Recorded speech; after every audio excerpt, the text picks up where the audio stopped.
My Family Thinks I'm Crazy, a podcast where I, your host, try to give you some tips on how you can explain all this weird, wild, crazy conspiracy stuff to the people you love most. Because that's what I've been trying to do for the past 10 years with no success. I've been telling everybody that our government is shady, but every time I do, my family thinks I'm crazy. The hollow earth, UFOs, aliens invading, fluoride in the water, they swear skies daily. When I talk about these things, they think I'm crazy. There's no escaping anymore the evil that we're facing. Illuminati mind control, they're sacrificing babies. The end of days, but anyways, my family thinks I'm crazy. What, they don't want to listen to you? No, they don't want to listen. They don't want to hear it. They're just like, oh, here we go, Mark. Off again with your... Mark being Mark again. Yeah.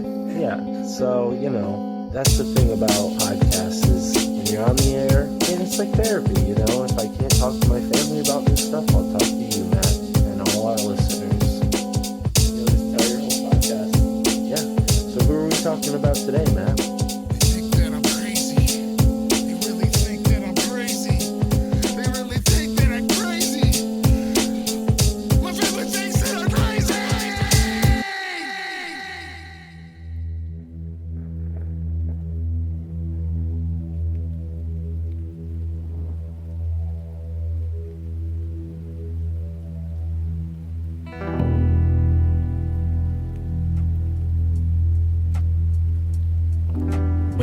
Wake up, people of Turtle Island. The time is now to get out, explore this weird, wild, occult esoterica that is North and South America. From Nunavut to Chile and Maine to Hawaii. Fire tribes, stand up and raise your torches high. Let's illuminate our collective eye. Fresh off his own journey across this beautiful land is our returning guest, Homie Romy, one of two bright and bold hosts on the Rising from the Ashes podcast. I'm Mystic Mark, and thank you for tuning into this episode of the My Family Thinks I'm Crazy podcast. The more we look into this shit, and that's syncretism, man. That is backing belief on belief. A lot of these times, these buildings, like the starports or the state capitol buildings, or these buildings, they're built on ancient sacred ley lines, or ancient sacred mound sites. So that's syncretism, right? That is syncretism. It's stacking culture on culture. It's like, why did we tear down this thing that literally was a graveyard and had fucking bones in it? There's something going on in fucking Las Vegas, because living out in Hawaii, what I did notice is that there's certain connections to different land masses. Like, for some reason, Las Vegas, when you are in tune with your spirit, that is ultimate free will. You're doing your ultimate soul journey, bro. Your ultimate fucking exploration on the fucking cosmos, on the earth, in your consciousness. It's like, it's all fractal. Everything is fucking fractal, man. It's like jumping into a pool of jello, man. It's like, woo! And so, anyways, there's correlation to the places that we travel.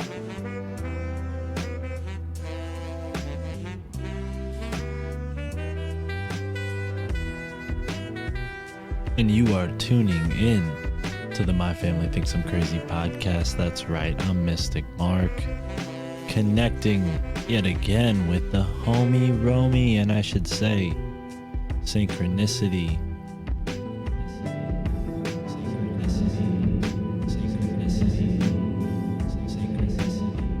Synchronicity has been a factor since the genesis of the Mystic Mark Homie Romy connection. You see, there's a podcast that Homie Romy and I both like called The Higher Side Chats. And Homie Romy called in and left Greg a message. I happened to also leave a message that same week, and Greg played our messages back to back. This was before I ever met Homie Romy. We made the connection, as you do in post with most synchronicities. Hindsight's 2020, as they say. But here we are in 2022, and Homie Romy jumped right into this episode talking about Hawaii, talking about the spirit of the land, talking about his recent trip to Florida, Now, this episode might not sound as clean as crisp and as clean and as crisp as usual, but hey, have some patience for the homie Romy we called in over the phone. He is in a remote location connected to Gaia herself. So I hope you feel that energy channeled through this conversation with my brother from the Fire Tribe, co-host of the Rising from the Ashes podcast, homie Romy, here yet again. Enjoy.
Hawaii itself, unfortunately so, is an alchemical superhouse and a military powerhouse and a political ploy.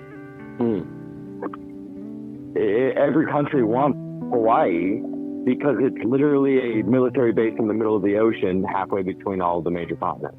Right. So, I mean, like, it was basically like America grabbed it because, you know, America is the occultic fucking baby. Her monkey pox butthole fuckery. All of the occult shit that's ever happened through history, you homunculite America. They fucking. What do you mean by that? Alchemical bacon. It's the alchemical island? What does that mean? Because of all the activity with the volcanoes and whatnot? Yeah, exactly. I mean, that's my opinion, you know, and this has been synchronistically popping up through the podcast realm recently. Our boy Zertis just did a video on this the other day, and he's been, and I'm sure this has been on the volcano kick for a while, you know, but volcanism, Vulcan worship, and Vulcanelli is a clear play. It's a pseudonym. He was, you know, one of the most famous alchemists of the 19th century. And leading into the late 20th century, the alchemist revival and whatnot. But yeah, Vulcan worship, man. And, you know, what I think it really is, you know, when you go out to the Big Island or you go out to these places where there's active volcanic activity, I mean, the vibes are just very clearly very real. You can't not experience the vibe, the heavy magnetism of lava and magma. I mean, it's very real. And what happens when you're out there, like I've experienced, you know, people having to leave the island because they're having such crazy things happen to them. Like people will have really insane experiences when they visit Hawaii, especially when they try to move there. And what they say is Pele, who is the volcano goddess in the Polynesian canon, she will either, you know, eat you up and spit you out, or she'll eat you up and swallow you, and you'll be absorbed within like that kind of energy and that vibe. And luckily enough, I have been swallowed whole. So I'm blessed every time I go out there, and there's a massive amount of informational downloads I have when I'm on the island, and that's why I'm trying to go back. But I'm so used to torturing myself and being a pragmatic fuck that every time I leave, I don't go back for a couple of years because I'm like, you know what, maybe there's something for me out here in the mainland. No, all there is pain. Oh man, sounds like you've been away from your motherland too long, homie Romy. You need to get back to homie Hawaii, dude. Oh goodness. Well, that's the whole fucking point and the reason why I'm trying to do this thing. Like literally, I got offered property, and it was ridiculously for me not to accept this gracious gift from an incredible man who I love dearly, Todd. Shout out. sir. He's probably not listening because I don't think he's ever listened to a podcast ever. Shout out to Todd.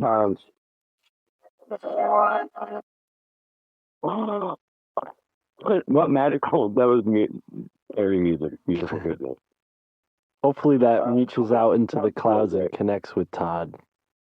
Dude, he is a psychic man. He has had, dude, like, it's a whole crazy synchronicity and how I met this guy too. And, you know, shout out to him because he is battling kidney cancer right now. And he is doing better, but like, yeah, you know, it's right every thing when you have to go to the doctor and you have to and you have to have them tell you that, you know, and it's like, is it real? Probably, but also, are the doctors helping? I don't know. I just don't know anymore, man. Gotta get him that Rick Simpson oil, right?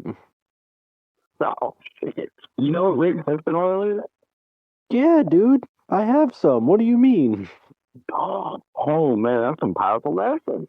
Yeah, it's funny. There's a homie of mine who I only met through this podcast. He started listening to the podcast and was like, "Hey, idiot, I live 2 towns over." And I'm like, "Oh, cool." And then, you know, he's just like talking shit in the YouTube. I'm like, "Who's this jerk?"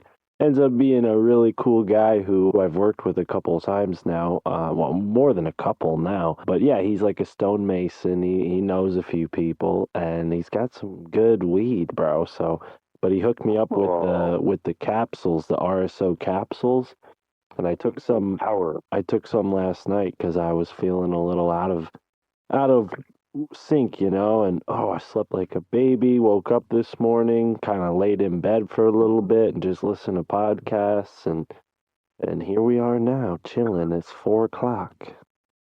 Dude, that's fucking crazy, man. I think we're all kind of connected through this cloud, you know.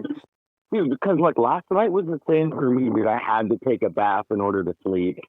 Like I was like restless, and then I woke up and was just having really deep dream, and then I was like, didn't want to get the fuck out of bed, but my dog woke me up, and I was like, okay, so that's today. But did you have any dreams last night? Unfortunately, none that I could remember. Well, the RSO got you. Right in that REM, dude. The RSO for the REM went. Do you think that the RSO can like bring on wilder dreams? Is that why you asked? Well, I mean, I think cannabis affects everybody differently. Like some people will stop having dreams when they smoke more cannabis or whatever, however you can take it. And then other people will have the opposite and they'll have incredible, like, you know, psychedelic dreams or what have you. That just dreams aren't all psychedelic on the hound. But yeah, so I was just curious about your physiology and whatnot. Thank you. Well, my physiology is very unique, so who knows? Maybe we could do a podcast. More about that. Maybe we could do a podcast about that on your show, because I know you take more of a focus on the human body on the Patreon exclusive show, right? Man, I have switched. Ooh, it's new now? You got a new format, new style? What's different? Well, you remember I was going to do what was I going to call it? Oral moral. Right. It was going to be all about the dentist industry and stuff. But now I'm on that new work that I'm doing with the antiquated transhumanism and archaeology. So really looking into the antique attack and the archaeology stuff. I talked with my first archaeologist. That was awesome. Bro, can I tell you though, like between me and you as podcasters, very smart decision. Go with what your audience is receptive to. Not that I don't know how your podcast is received. I don't look at your analytics. There's no way for me to do that. But I would take a wild guess and say that people are more interested in that than they are oral health. As much as they want it, as much as they should be interested in oral health. I mean, take it from me, I should be too. It's just, that tends to be one of those subjects that people get a little uncomfortable with, like they start learning too much and they're like, oh shit, I'm not doing what I should be doing, right? Whereas Antiquitech, everybody can relate to that. Nobody's gonna get a little squeamish on you. So I don't know if that weighed in or factored in at all, but that, at least from a pro podcaster perspective, I think you made a smart pivot. Well, I think that was my guided intuition or my little spirit guides that were like, hey, no one gives a shit about oral health.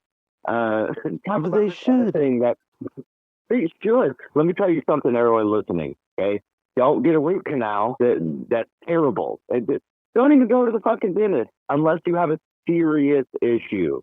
Unless you have mouth decay and severe nerve damage and you need to get something dug out. Just just try to fucking get your minerals and mineralize your body, and you know it's it's a very corrupt system, and it's made for you to go and come back. Like we need you to come back every few months so you can give us money because our jobs are basically pointless. Yeah, okay. Right. I Right. love all you dentists though. You guys are great. I hate dentists. So you should. I'll send you a picture of what these hacks did to my mouth. But What? No, yeah, relate that. yeah, bro, I'm missing like 3 or 4 teeth, bro. Nobody would Oh, notice. man. You wouldn't notice because they're back teeth, but those are the more important teeth. So it's kind of yeah, I'm not too happy about it. I make do. A lot of my teeth are a little beat up, got some cavities, and I'll tell you what, ever since I started to remineralize my mouth, since I started using things like coconut oil and getting a high like fat diet, calcium and meats, like good proteins and fats from animals, I have noticed a severe increase in my oral health. Like the That's fucking awesome. yeah, especially the probiotics, that made a huge difference. As soon as I started having yogurt with high calcium, high fat, and obviously probiotics, it just totally reduced all of the discomfort that I had. Because yeah, I'm a smoker. I definitely ate a bunch of junk food and candy when I was a teenager. So that left me with a pretty rotten, no pun intended, foundation for my oral health. And then, yeah, it took a while to sort of correct a lot of those mistakes, and drinking clean, pure water as opposed to, like soda or juice or something has also made a big difference. There's a while where I only drank water and I just cut all of those beverages out of my life. And now the worst thing I drink is this like Whole Foods soda that I get every now and then when I want to be like, cheat day or Real whatever. Yeah. Yeah, yeah.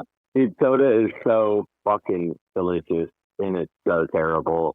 Ginger So, beer, which is like the best of all the sodas in my opinion, is low. It's got like the most sugar out of all soda, and I'm like, fuck, see, now here's the fuck. thing, brother. I don't know if they have this out your way, but we have up here on the East Coast something called birch beer. Oh And my god, stop it! That sounds amazing. yeah, it's like root beer, but it's better. And there's few different types. There's like red birch, white birch, black birch, but they're basically like tree saps that they use to make soda, which seems like it could be healthy. I mean, I don't know how much time we want to spend talking about this because we were going to talk more about Hawaii, but look at the names of these beverages, tonics, right? The sparkling water, like these are things that don't sound bad. I mean, I don't know. I feel like the sugar, the carbonization, obviously not good for us. But I mean, is there a reason why these sodas used to be like health drinks? So alchemy, food. So like you said earlier, when you started having the more probiotics, right? You started to heal your mouth, and you have a.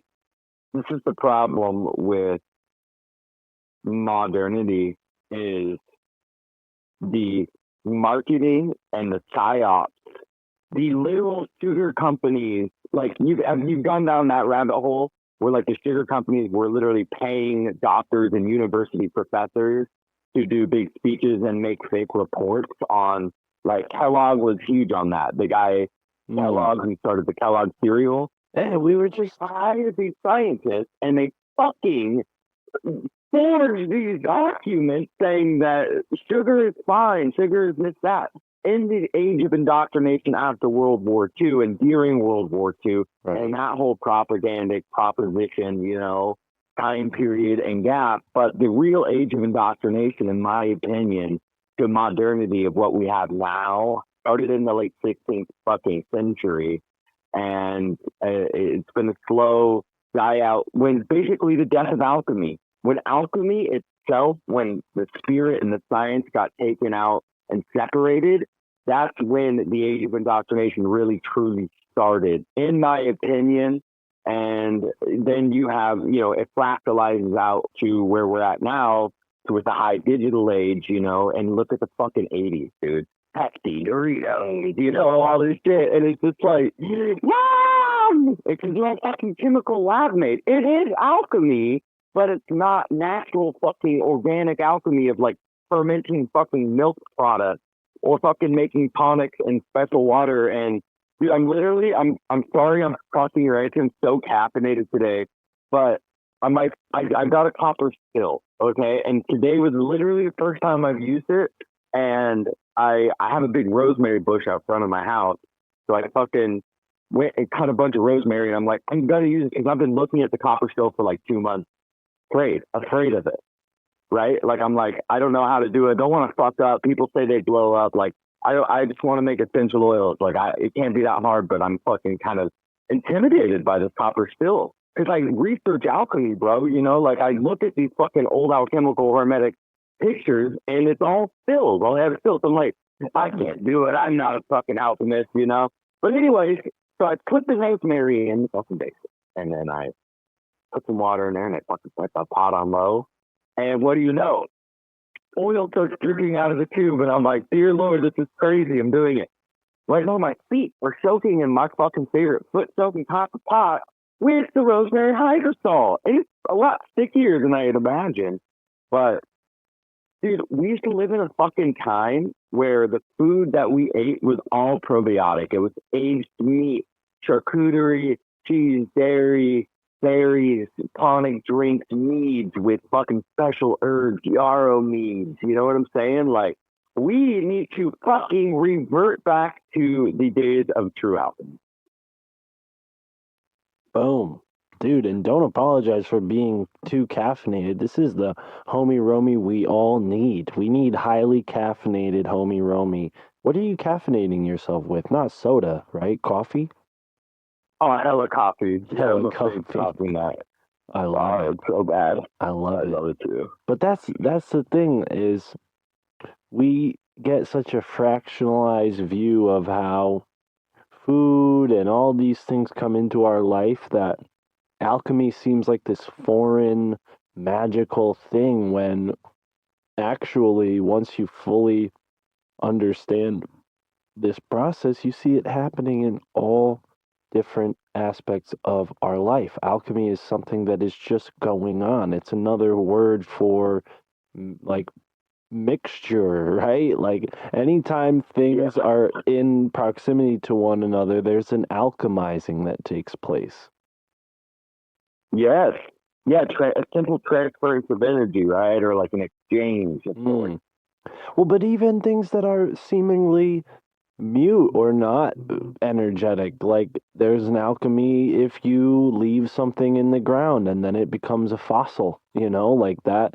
You're changing one thing to another, it becomes like calcified, or you know, like it's amazing that we've been manipulated to the point where, you know, they can tell us sugar, this thing that is kind of like a solvent, right, is totally fine and good for us. Meanwhile, on the cellular level, this thing is like literally eating away at us. It's like causing our cells to go nuts over it, and then they like kill themselves with it. Am I generalizing too much? Way too hard. They're rising way too hard, dude. It's OD on the sugar. It's just fucking rage inside your liver. They're just like, yeah, dude. Fucking Skrillex is on there just bomb. Fucking the cells are just like, fuck your ass. Whenever the bass drop. My bosses. Yeah, dude. My bosses slash roommates right now, roommates, who even knows, right? It's fucking alchemy. It's alchemy living with people. But they're at Lightning in a Bottle right now. They fucking are at this huge festival in California, and I'm out here watching the farm solo. So Oh, so you could just be. So that's all right. So Lightning in a Bottle, is that an alchemy or is that a music festival? What is it? Is it or it's a music festival. okay. You're saying that because I'm picturing you right now on the farm, full domain, no one else is there, so naturally there's no need to wear clothes. So you're probably running around the farm naked. You got you got farm animals there. You got all kinds of plants. What's going on, homie Romy? Give us a sitch. Give us a scene. Dude, you guys, so this is like, so there's been so many fucking synchronicities. So we're getting ready for this show tomorrow with Gabe and Juan and Thomas from Paranoid American Comics. And I was like, I told them, because I just went to Florida for my first time not too long ago. Who's Dave? When I was there. Huh? Dave who? Dave? What do you mean? Did I say Dave? Yeah, did you mean Dan? No. You said, oh, Gabe. I'm like, who the hell is Dave? Well, David Plate, I think, was just on Grimerica. That's Andreas Zerkis' homie. Oh yeah, that's who Andreas says is a supercomputer, which is quite a high compliment, right? I agree. Yeah, when we did this Wizard of Oz breakdown, and then all the audio got lost, like besides Andreas' audio. So I was just like, okay, whatever. Fucking cloud fairies, the ether fairy, to just fucking do whatever with our podcast. They gave me only Dirtis' audio, but David Plate was on there talking way more than Andreas. Like, that guy was just like going off on Hebrew, and I was just like, is this tie into Theosophy and L. Frank Baum at all? But it was really great content, and then it fucking got lost. That's the only David I know. Sorry about that side tangent. No, that is interesting. Yeah, definitely. Folks should check that out too. The Grimerica Outlawed, episode 83, David Plate. I haven't heard David yet, but yeah, that's unfortunate. So you're gonna re-record that hopefully in the future, get those two guys back on. But what are you doing with Gabe, Juan, and Thomas? Oh yeah, so I went to Florida and was just mind blown. Okay, so recently we're gearing up for the month on RFTA for syncretism, which is Peter Shampoo's term, or I think he just kind of rejuvenated it with his amazing work. Syncretism, like what Santos Bonacci talks about? Ooh, I need to dig more into Bonacci. Well, it's basically where the term itself is defined. Let's just make sure we're both spelling the same word, because there might also be another word that has more to do with time.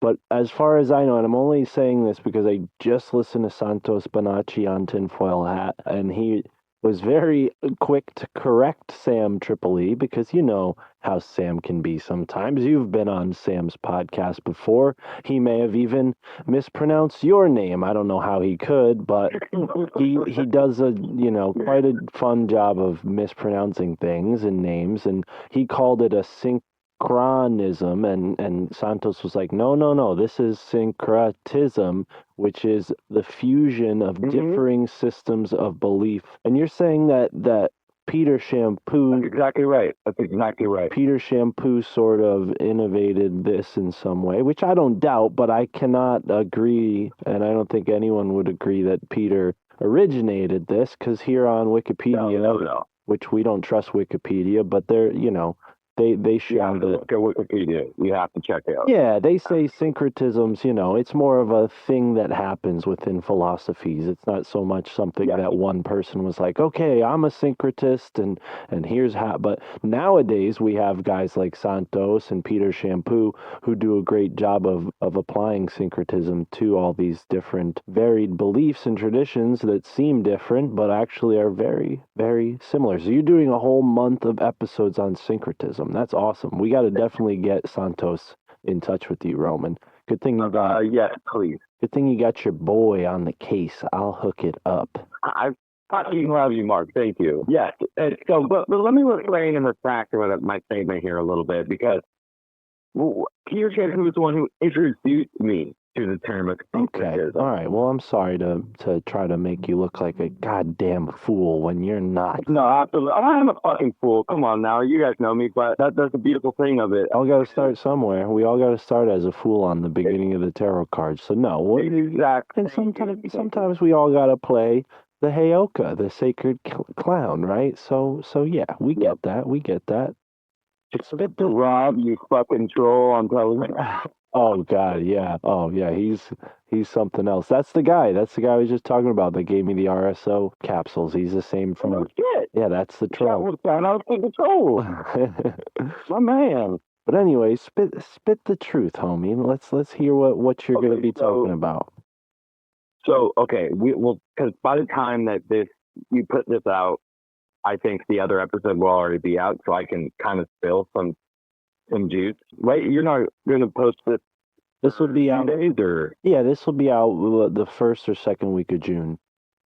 Okay, perfect. Okay, sweet.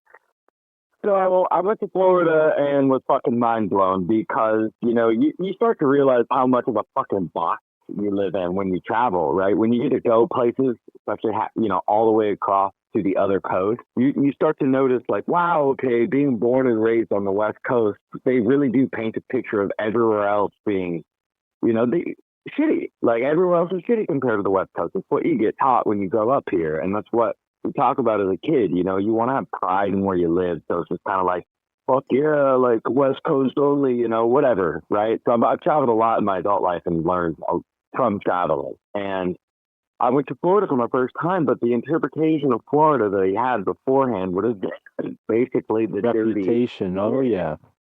Florida man, I could buy any shotgun I want from Walmart right now. And eating your face with bath salts for the zombie thing, and like I got 10 crocodiles in my front yard. I dug the moat myself. That's probably not how people in Florida sound, but up here where I live, we just make anyone south of Maryland sound like that. I mean, that's pretty much, I think, once you get past the fucking Mason-Dixon line. Because even though we're here, man, it's like, we make fun of Southern California, how they talk, like, oh, yeah, dude, sick, dude. Trying to go out and do a dinner later and try to hit on some bad. Oh, man. Righteous, dude. Yeah, here's the thing, man. What you don't understand is... I know it. Well, I love it, dude. Which is crazy to think that in this. I mean, I guess not really. It's not crazy to think, but it's fun to think about all the different accents. It's crazy to think how they could all just like become what they are in seemingly such close proximity to one another. I mean, maybe the West Coast is not the best example of this, but you can go to a place like Boston or New York City and they literally have like neighborhood accents. Like people from one neighborhood sound like this, and another neighborhood they sound like this. So yeah, man, it is weird. And being in Connecticut, we're kind of like the one group of people who don't have a strange accent amongst like 6 or 7 different strange accents. Like Tony was just on the podcast from the Reality Czars podcast. He's got like a Rhode Island accent. And then we got, Ron from New England with the New Hampshire accent. Like it's wild. And then you talk to like Andy from the Deep Share podcast and he sounds pretty normal,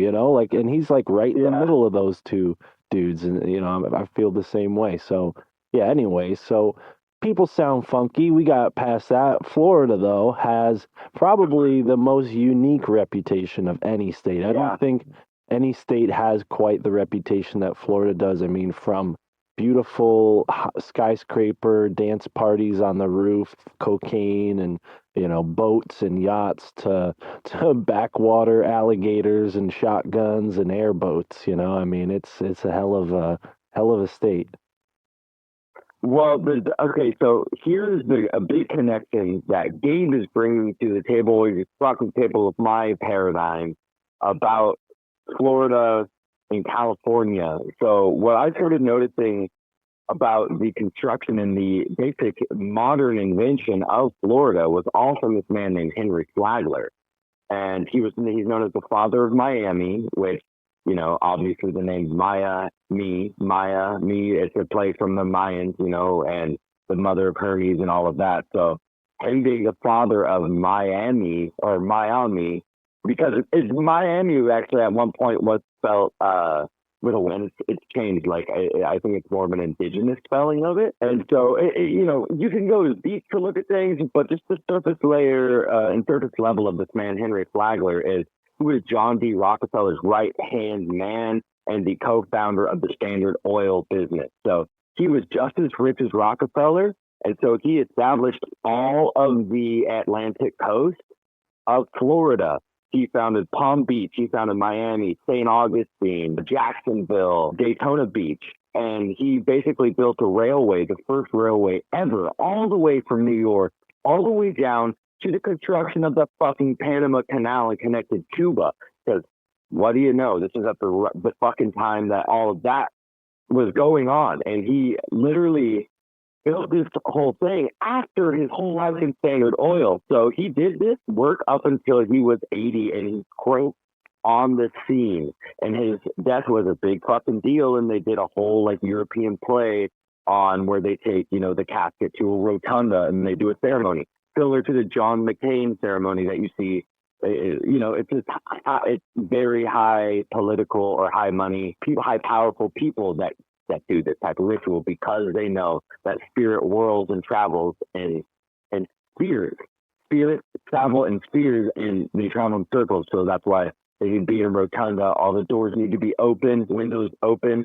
Every area to the outside needs to be open, and it needs to be in a rotunda. And that's why the buildings with the domes have that shape on top with the antenna, because the spirits will travel through the antenna. And that's why in cathedrals you have spires, because they walk in spiral circles around the labyrinth coming down from the magnetic energy of the dome. And so this is a very old practice, right? And so he built the first luxury hotel in all of Florida in St. Augustine called the Ponce de Leon, which is the most haunted fucking building in St. Augustine. His ghost is said to be there because that's where the rotunda is. And the funny enough story about the architect that he had to structure that fucking hotel, which was his dream baby, because he actually passed away, I think, in Palm Beach at his actual home. But they brought his body and did the ceremony at the Ponce de Leon Hotel. And that whole service got disrupted. And it's a whole story that I won't get into now. But so he built these luxury hotels and basically was just spending millions beyond millions of dollars while making very little in return, because he was so rich from being John D. Rockefeller's and a co-founder and partner to Johnny Rockefeller of the Standard Oil business. He was one of the richest men of all time. He was studying occult massively. If you look into these characters, you know that there's occultic backgrounds and some sort of like Kabbalistic situation and ties to these people. It's hard to find these things on the internet, especially now when things are fucking scrubbed left and right.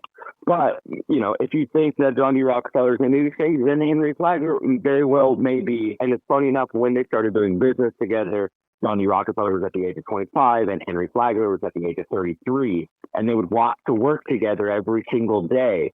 And those are some of the highlights that John D. Rockefeller wrote about in his memoirs and in his book, that when him and Henry Flagler would walk to work every single day. He was 33, he was 25, was a fucking mentor to John D. Rockefeller. That's who Henry Flagler was. And so all this shit, the Eastern Florida Coastal Railway, all of that goes into the Panama Canal. He connects all of Florida. He's the father of Miami. He's this very important figure. He sent his architect to go to Spain to study and observe ancient architecture and to learn there, so he could come back and build the Ponce de Leon, right? Before he, established all of Florida, he made the Ponce de Leon at St. Augustine, the oldest founded city by the Spanish, but has a starport in it too. I went to the fucking starport. That's the oldest town in America. It's St. Augustine, Florida. Look it up. I don't give a fuck. That's what they say. And so there's significance to this town. And the story is, okay, so I'll stick back to the architect. So he sends his architect out to Spain to do this study. That sounds like a fucking initiation. It's like, dude, you're literally an architect. And like I said earlier, I talked to my very first architect, archaeologist, same thing, because he's literally an architect and an archaeologist on the Patreon show. And I was just like, dude, like, I have so many questions. Like, are all architects basically initiated? And he said, he's like, not really. But, you can choose to go that route if you want. You can choose what type of job you have when you get these careers, right?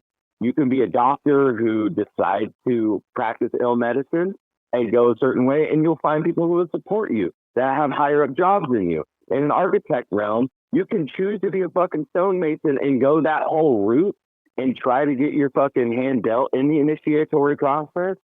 Or fucking not. You could just be somebody who designs things. Like you could be that guy. Anyways, Henry Flagler was very much studying the occult. I mean, dude, you go into this fucking Ponce de Leon and it's everywhere. The art is insane. It's fucking insane. And I'll post a picture on Telegram later of the rotunda, dude, and it's just like all these gods and, there's so much Atlantean undertones going on. And, I start to think about Francis Bacon's book, New Atlantis, that he basically died while he was writing. He never got to really finish it, but you have pieces of it. And the concept of the New Atlantis is, Francis Bacon said, Manly P. Hall, that Francis Bacon was a fucking real legitimate son, but the bastard son of Queen Elizabeth. So Francis Bacon, in my opinion, is a fucking pseudonym. We don't know his goddamn name, but that's why he created English and was fucking friends with John Dee and all this shit. And dude, it is going down, bro. We got the juice. I'm telling you, bro. We got the juice. But the connection between California and Florida is the golden calf. So Click Dissident Gabe is talking about that in his 4 most recent videos, this connection between California and Florida. And it's like California, Florida. There's the FL, there's the CA, you have the Calf there, you have these connections. And dude, I don't know, dude. It's just crazy the more we look into this shit. And that's syncretism, man. That is stacking belief on belief. A lot of these times, these buildings, like the starports or the state capitol buildings, or these buildings, they're built on ancient sacred ley lines, or ancient sacred mound sites. So that's syncretism, right? That is syncretism. It's stacking culture on culture. It's like, why did we tear down this thing that literally was a graveyard and had fucking bones in it? Why? We know it's a graveyard. Why are we doing construction on top of these bones? Why don't we do it fucking 100 miles or 100 feet to the west, not on the graveyard, but you're digging out bones because you have to flatten these things, dude. Like, you find bones in them. These were ancient indigenous burial sites. So that's syncretism. This whole country is fucking syncretism. Everything we know in American history is all fucking occultic twilight language. I swear to God. And we're living in a fucking simulation, potentially. Who knows? The cosmic code, man. The cosmic fucking fabric. Dude, I wish that was going for just another minute, because that whole time, like, I thought you were going to end it, and I was just going to say boom. And then I'm like, you know what? I need a boom sound effect. So I'm like, on my computer, I'm like, homie Romy, we got to punctuate this with an explosion. Boom, But you did it, dude. Wow, that is crazy. And it just goes to show you, man, like when did we meet, bro? Like, it's more than a year. It's been more than a year since the synchronicity of us both being on the same higher side chat joint sessions. But I think it's been about a year since we've been friends, and over that time we've both learned so much, man. And it is so cool to see, like, how you taking all of this knowledge that you've been gathering, and on the first place you go to, you're just like boom, boom, boom, finding all this cool stuff. And it speaks to what we're doing here in our podcast community, building up this education that's been suppressed, and it shows, dude. You're demonstrating it just by everything you just shared with us. Like, wow, kudos to you, man. I think we need more listeners to corroborate, like that's the thing that Yeah. I want to encourage more is for people to get out there because undoubtedly Florida is a big state, so we got people listening in Florida. Our buddy Juan lives in Florida. Thomas Owen Hunt lives in Florida. A lot of guests live in Florida as well. Jeff from the Shadow Band podcast, he's down there in Florida as well. But yeah, those are all folks who could probably shed a little more light on this kind of stuff. And obviously the Atlantean connection is there. It's in Arizona. But when we come out as far as Hawaii or the Pacific Ocean, we're talking about potentially a whole nother ancient civilization, the ancient civilization of Mu. And what's so cool, dude, and I'm going to hold on one second. I'm going to go grab this book. Oh, man, dude. Hold on. Oh, shit. Atlantis connection?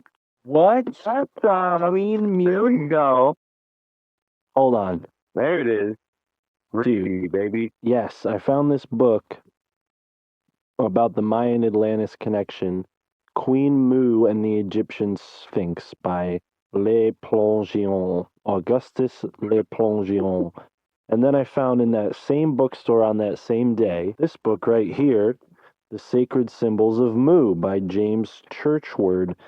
And what struck me is how similar the cultures are. Mu, Mai. So I don't think you're going too far. You're venturing too far out of the realms of possibility by saying maybe there is some kind of land energetic spirit, homie Romy, that you have connected to that is pushing you to go and connect with these other places that have an energetic resonance with the place you're in right now, California, Hawaii, and Florida. I mean, dude, I wouldn't be surprised if Peter Shampoo has a freaking ley line lining the three up.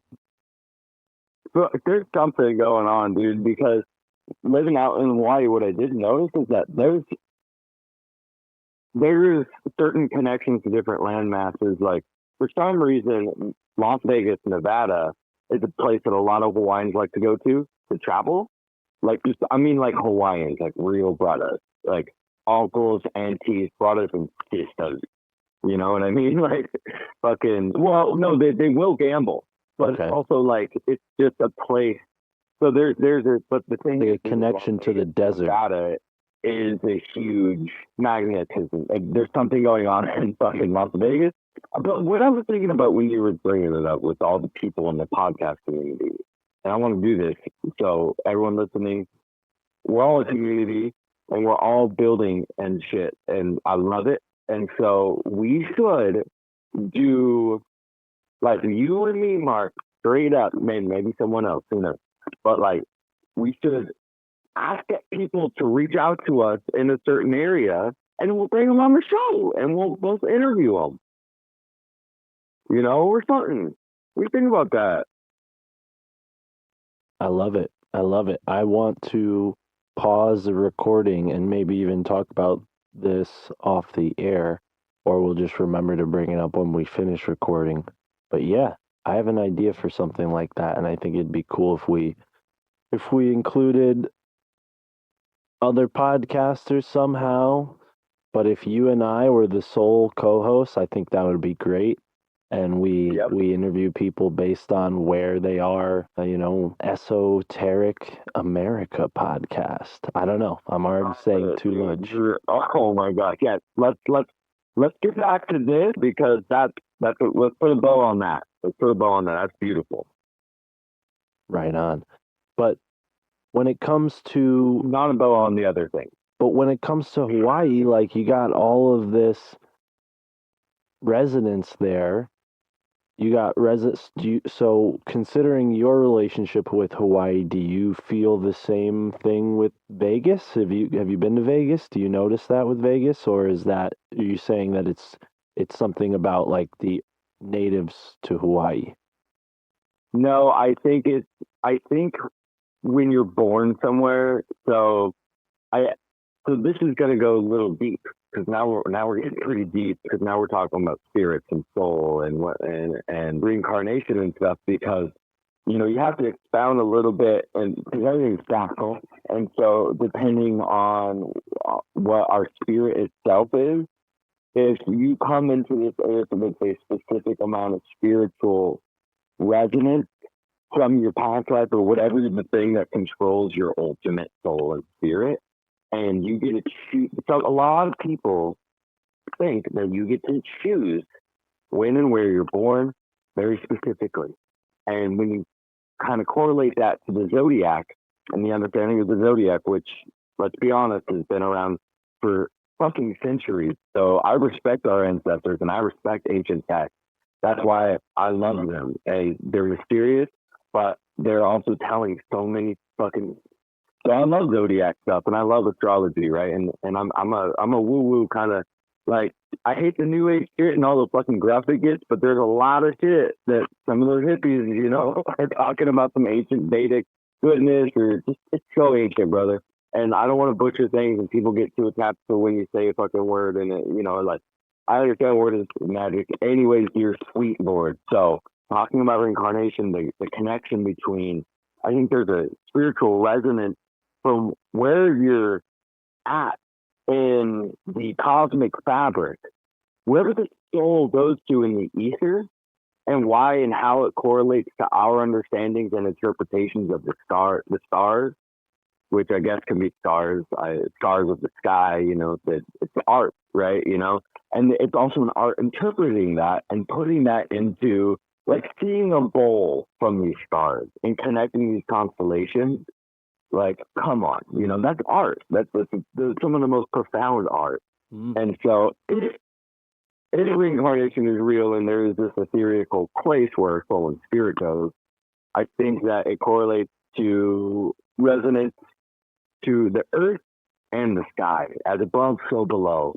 And so I think the zodiac correlates to that somehow down here, like, even if it's flipped in reverse, I don't know.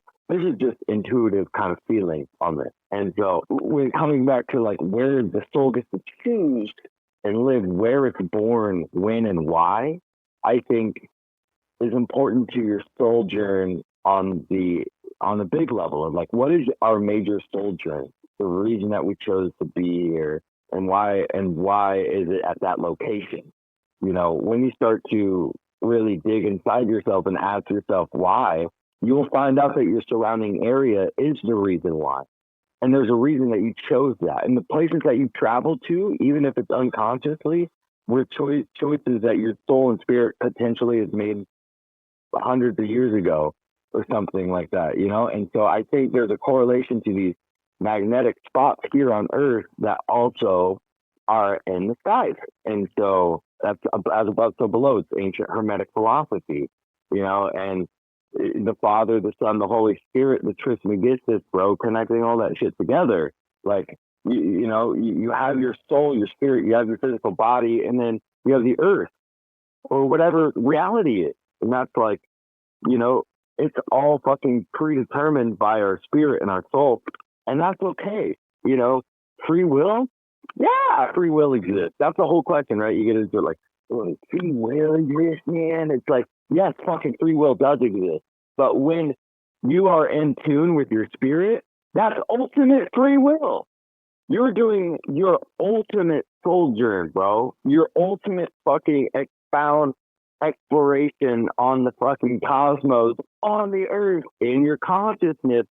It's like, it's all fractal. Everything is fucking fractal, man. It's like jumping into a pool of jello, man. It's like, woo! And so, anyways, there's correlation to the places that we travel, absolutely, no doubt. Well, and that's what's so cool about what we were discussing the last time we talked on the phone, not recorded, but we were talking about this idea of traveling around and listener input required, because synchronistically that will be determining where we go. Like, let's say we know of certain areas that we want to get to, but we're not necessarily going to be able to afford to go to any of those areas unless there are people who meet us there, right? That's kind of how this whole journey would be Yeah. paid for. So, and I don't think that we're like, Sam Tripoli, where we're going to reach like thousands and thousands and thousands of people and be able to go to, big cities. I think what's going to happen is we're going to realize that there are pockets of listeners in certain weird places. And yeah, maybe that might be, what you would expect, the stereotypical places somewhere like, Sedona, Arizona, where people are into this kind of stuff. Or what's another place on the East Coast? We got Asheville, North Carolina, kind of has like a hippie kind of vibe. And but that's been kind of commercialized now. So I'm thinking we'll just gravitate towards whoever, wherever people are. And particularly, I'll tell you what, with my show and my audience, I've got a couple really awesome folks in the Ohio River Valley. That includes Indiana, Ohio, Western Pennsylvania, and we even have some folks in like South Carolina, Tennessee, Kentucky that have reached out to us. So, yeah, I think there's definitely some. East Coast, dude. Well, that's a very specific, yeah, that's a pretty specific, like middle East Coast area. We do have some listeners, which, is expected out your way. California is pretty huge, so a lot of podcast listeners out that way. Shout out to my homie Sylvester. He's one of the OG Patreons. But yeah, and then New England, we got some homies up here in New England. Some places that I don't hear a lot from, I'll say, is like up until recently, I didn't hear a lot from like the Great Lakes, like Wisconsin, Michigan, Illinois, until I started. There's a new podcaster. Shout out to Shane Jones. He's out there in Detroit. But I just talked to a guy named Chad Stemke, who, if you, Oh my God, dude. you know Chad, I love Chad. dude. Chad was one of the guys on Temple Hat. Oh no, sorry, TC. That got me to fucking pay Greg. I was just like, okay. I listened to Chad's efforts and I was just like, I need to become a fucking full-time member.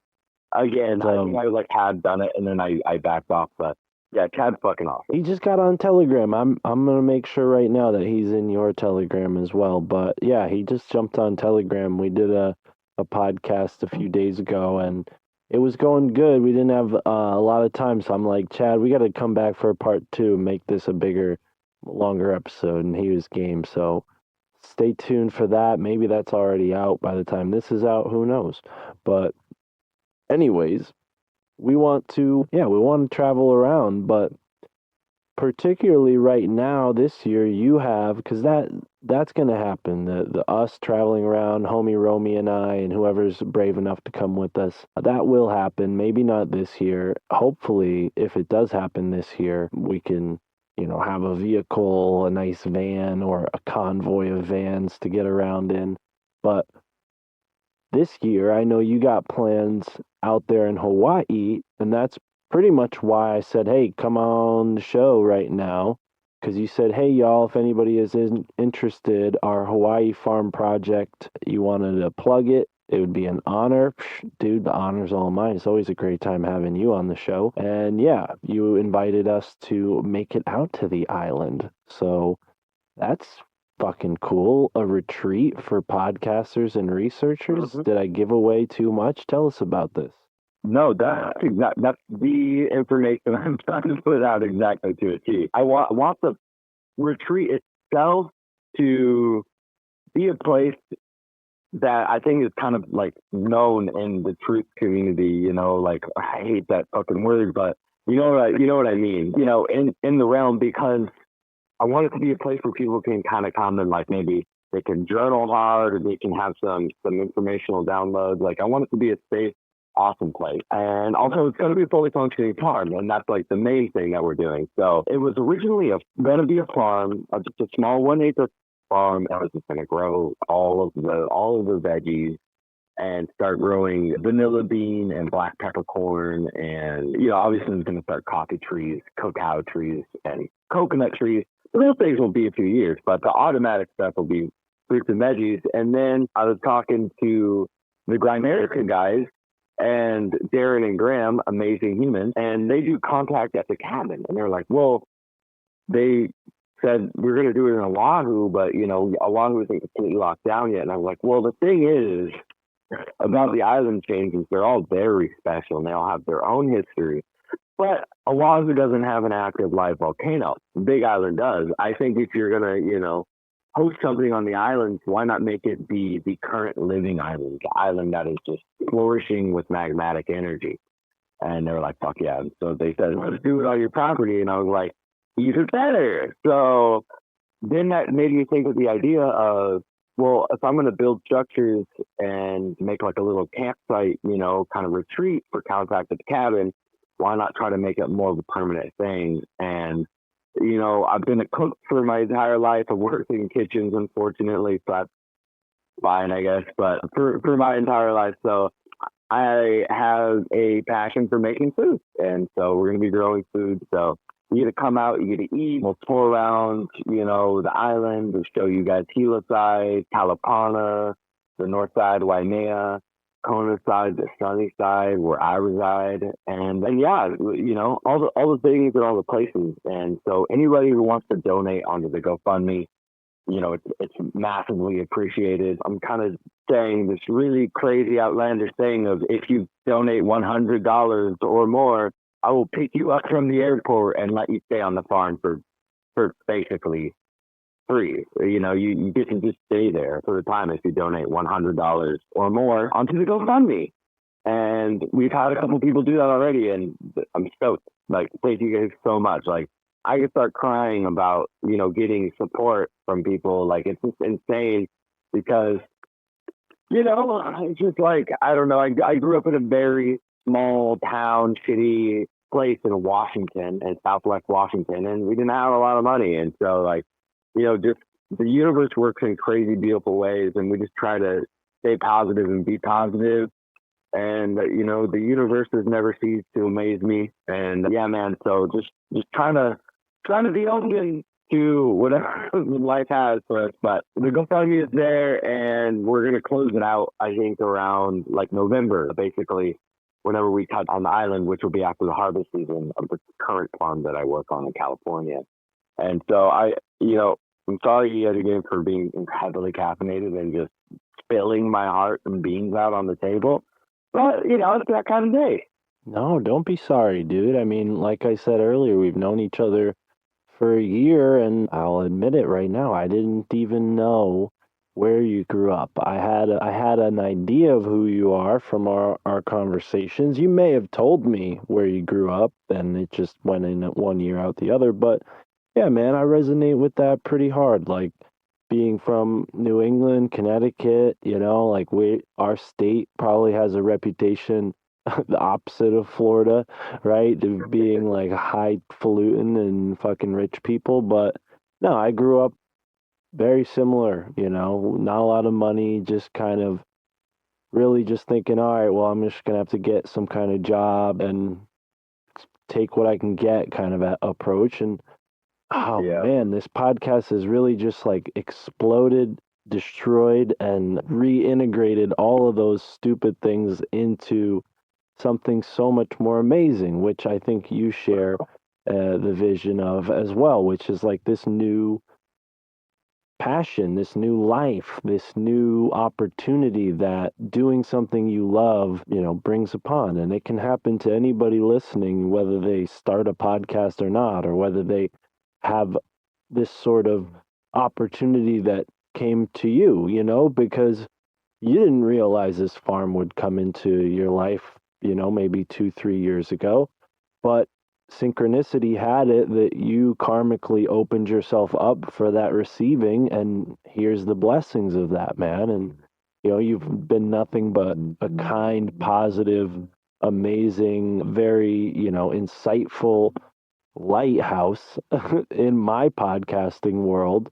So dude, don't even feel the need to apologize. You are right at home and welcome to express yourself however you see fit, homie Romy. And yeah, man, it's fucking awesome because although I don't have a GoFundMe, people do send one-time donations to me every now and then, specifically when I ask for it in the extended outro. My car recently shit the bed, so I've been asking people for help with that. Still need help with that. But yeah, man, if I was in a better position, I would buy myself a little timeshare slot on your awesome farm. I'm sure I'm welcome either way, but I definitely promise to support you financially when I have the means to, because that's what I'm all about is giving back, and that's why I started Alt Media United, because I realized that's probably the best way I could help out other podcasters and help myself in the way of it too. So, here we are, brother, fucking spilling both of our hearts out. Now, you have no reason to feel ashamed because we're both guilty of spilling our hearts out. What are you doing, listener? How come you haven't spilt your heart out yet? Hit us up on Telegram. Yeah. Tell us how you're feeling. For real though, do it, people. Go over to Telegram. Telegram is fucking tight. I like it. You got a good Telegram group. I got to say, people who are listening who are not already in the Rising from the Ashes Telegram, get in there, okay? I have like 400 people, but half of these people, they sign up and then they delete their Telegram account, and then their account just exists in your group as like a deleted account. So it looks like you got all these people when in reality it's only a couple hundred people, and I'm sure all those people who signed up and then deleted their Telegram that are supportive and wanted to check it out, and it just wasn't for them. But yeah, it is cool that we have, actual friends now, I can say, in my case, that I've made through the Telegram group. People who support on Patreon get access to like a smaller Telegram that I have, so it's just them, and that is also sort of a unique place. But yeah, everybody who's listening, please go join the Rising from the Ashes Telegram. Put $100 down and get yourself a spot. What's the name of this farm? How would I title it? And what are we calling it? I think we're going with a really cheesy name called Thyme to Farm, but the time is spelled like time the herb. Okay, Time to We might Farm. just call it Thyme Farm. Yeah, Thyme Farm. All right, so that's what it's known as Thyme a Farm. business. That's how Thyme Farm.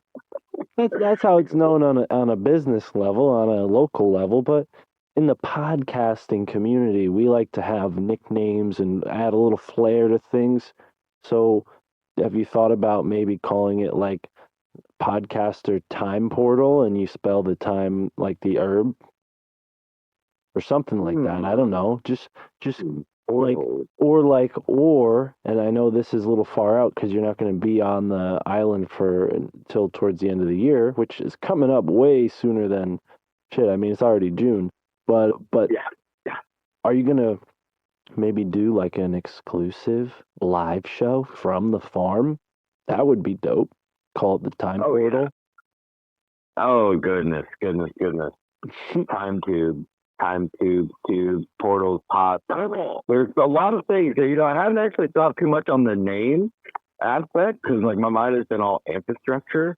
I'm working on a sketch right now to put up. We're gonna get some aerial photos here soon, and then we'll put up little sketches about stuff. So, but name is also very important. So that's gonna be my next venture here, trying to figure out what the fuck the name's gonna be. Name. Okay, let me ask you this, and then we should sign off. Okay, because it's a lot of the juice for these people. They need to leak their full bladder at some point. But amazing, my feet are still in this. Name synchronations, dude. Name synchronations are fucking nuts out of their gourd. I'm wondering if there's some strange archetype that fills people's personalities slightly with the names that they have. Let me tell you this one that came up during the Henry Flagler research. So Henry Flagler's second wife is Ida Alice Shroud Flagler. Okay, they hyphenated their name. So her real name, her boy's name is Ida Alice Shroud, and then it got hyphenated to Flagler.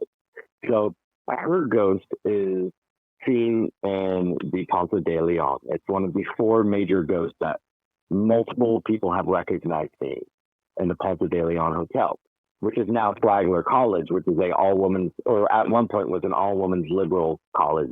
So now it's it's open to all sexes, but there's a lot of women who attend the Henry Flagler Liberal Arts College, okay? Because it's also known very well that Henry Flagler had 3 different wives, and he also had mistresses during all of his wives. One of the mistresses, very much so, in the room of mirrors, otherwise known as the psychomantium, which was very heavy in the spiritualist movement of the late 19th century. Crowley, some other names that I'm not going to mention, but the age of spiritualism, where the Ouija board basically became popular, and learning about mirrors and kind of transferring spirits into mirrors. It's this whole fucking thing. And they built a psychomantium in this room.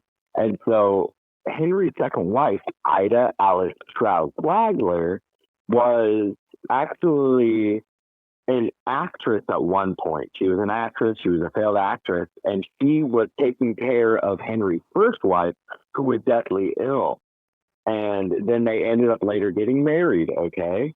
So she was heavily into spiritualism and holding seances. And this is Henry's wife.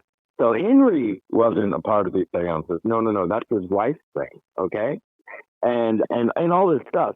So Alice Flagg is a very famous ghost in South Carolina. Now, I know, when you look back at history, there are people that have similar names, like names get traveled and carried throughout time. And at some point in time, there's more people with more names, at that time, or what we did with that same name at that time, like a popular name at one point was Alice, obviously, right? Or Allison. And so I just thought it was really interesting that one of Ida Alice Stroud Flagler, and Alice Flagg are 2 famous ghosts within almost 150 miles of each other around the same time period. But she got married into the name Flagler, and her, she was called Alice. That was like one of the names that she was called, Ida Alice. She went by Alice mainly. And so Alice Flagler and Alice Flagg are 2 famous ghosts. And I just think that is weird. I think it's interesting. Name synchros. Okay, let me give you the other one. Henry Flagler and Henry Plant. The 2 guys that developed fucking Florida together. If you go to Google right now and type in Henry Flagler and Henry Plant, you'll find a video of the 2 men that fucking established Florida. And it's basically because Henry Plant established the inner side, which is the Gulf Coast there, and then Henry Flagler planted the Atlantic side. But there were 2 Henrys, Plant and Flagler. They planted the fucking flag, dude. I don't know, like what? They're both named Henry. One got one side, one got the other, and then when you put it all together, they planted the flag of Florida. Like I don't know what's going on, but there's fucking name stinks with these people, and they were doing seances willingly. Like it says that Alice Stroud Flagler was doing seances. This is in the age and rise of spiritualism. And then you look up the spiritualist camp of Florida, which is called Casadega, Florida, it's one of the biggest spiritualist towns still to this day. And it's right outside of St. Augustine, Florida, right between Orlando and that. So it's like you have all of these people doing all of this energy work. And then you have people like Gabe who do this amazing research called territories, where, the Scorpio card, the Death card, the Hangman, all that shit, they're all in this like southwest or southeast area. New Orleans is known for the black magic. We have Memphis, Tennessee. Come on, that's syncretism, dude. Like they took Memphis, the ancient fucking city in Egypt, and with massive death symbolism, they took out an ancient indigenous line and they put the city of Memphis there. And dude, I'm fucking sorry, I'm rambling, bro. It is just nuts. Everything is blowing my mind all the time. Dude, no need to apologize. That is my mind blowing. Did you hear that explosion? There's another one. Holy shit. Homie Romy, here at last, here again. Dude, thank you so much. This is fucking awesome. I did not expect to go this deep. This probably will even just become its own episode. We've gone over the hour, but that's all right. Dude, tell them where they can find you. Tell them where they can sign up. Tell them where they can send you some money so they can become a part of the Time to Farm farm. Thank you, Mark. I love you very much, brother. Too. From the Ashes podcast, basically, like, look at that. Just Google it. You'll find out where to listen. We're on Spotify, all the platforms. As for the GoFundMe page, if you would like to donate and sign up for the timeshare, as Mark kindly put it, there'll be a link. There'll be a link in the show notes. I assume I'll just send that to you. Or you can hit me up directly on Telegram. It's homie Romy. And yeah, I think it's pretty much straightforward from there, dude. Fucking thank you again. I never know. We've done a couple of these so far, and they're always very different. I love it. Agreed. And that's why we ought to do something more regularly, because I do feel like we have our own homie Romy Mystic Mark flow. It's always a pleasure talking to you, always a pleasure having you on the show. Please go, folks, if you're not already on the Rising from the Ashes Telegram, do it now. Also, if you're listening to this podcast on an app, search Rising for the Ashes search for Rising from the Ashes in that same podcast app. It's bound to be there. I'll give you $5 if it's not. So with that, thank you. With that, thank you so much, folks, for listening, and enjoy the moment wherever you are in the now.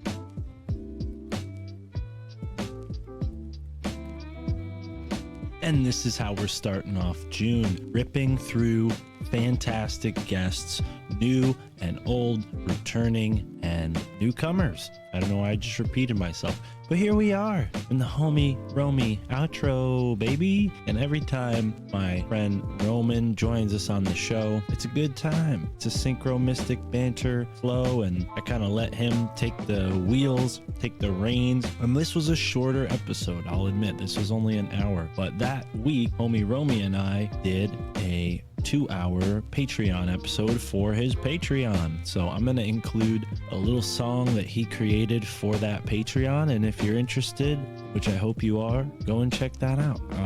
It's on the Rising from the Ashes podcast Patreon. We talked Skull and Bones, a subject that I've been researching lately. As far as June goes, man, we have had some fire episodes lately. Some bangers, as Sam Tripoli likes to say. Really, really awesome stuff. So June kicked off June 1st with Andra Visan, the Mayan Dream Spell. Then Chris Matthews from Forbidden Knowledge News talking about his newest endeavor and a psychedelic experience he had. Next, Chad Stemke talking about the Detroit-Egypt connection and some star forts. And now this episode with the homie Romy. And guess what? This episode's coming out on a Tuesday, which if you're listening on Tuesday, June 7th, I appreciate you. I appreciate you listening to the show the day of. It's awesome because I'm recording this yesterday. For you, it's yesterday, but for me, you're hearing this tomorrow. Yeah. Putting it out on a Tuesday. Normally we put episodes out on Monday, Wednesday, and Friday. Sometimes we take Fridays off depending on how much content I have. But we always put Monday and Wednesday out. But this week we're doing Monday, Tuesday, Wednesday, and Friday. Yes, that's right. Because I'm weird like that. I am weird like that. And Mark, Mars, Tuesday, Tuesday. Tuesday is the planet of Mars. So yeah, we'll put this episode out on a Tuesday. And then Wednesday, we got a very, very special guest who I'm very excited to have on the show.